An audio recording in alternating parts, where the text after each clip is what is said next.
example, the beams on the ceiling. The beams on the ceiling, generally speaking, you know, we don't like them. But you have to also think that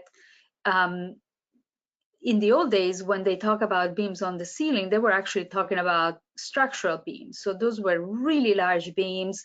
They were crossing the ceiling. Maybe, you know, if the house was built 2,000 years ago, maybe it wasn't very tall, the roof wasn't very tall, so the beams was really, large beams would be really overpowering over the people that would be living underneath, whether they were sitting in a living room or sleeping, you know, that would be, you know, an obviously undesirable circumstance. So when we talk about in modern days, when we talk about beams on the ceiling in modern days, we need to distinguish, are these structural beams or are decorative beams? If they're structural beams, usually they're hidden, because normally the way we design homes these days and age, you have the beams and then you have the drop ceiling, whether it's a commercial drop ceiling or a residential drywall ceilings. So you are not actually seeing them. So if you're not seeing them, they are not a problem. If they are very shallow decorative beams, sometimes they can be removed if you really want to be on the safe side, or sometimes if they're very shallow and the ceiling is very high, they might not bother you as much, so you don't need to do anything.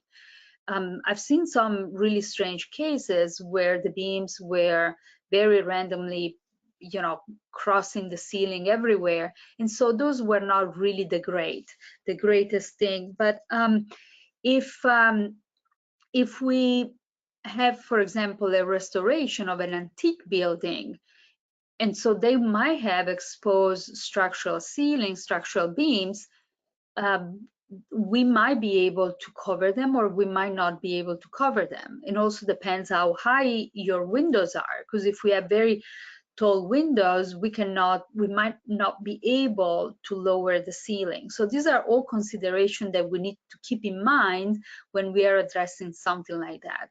So that's why, you know, it's hard to give a cookie cutter approach, and I choose instead of teaching a class so I can explain in details everything that has to do with the beams.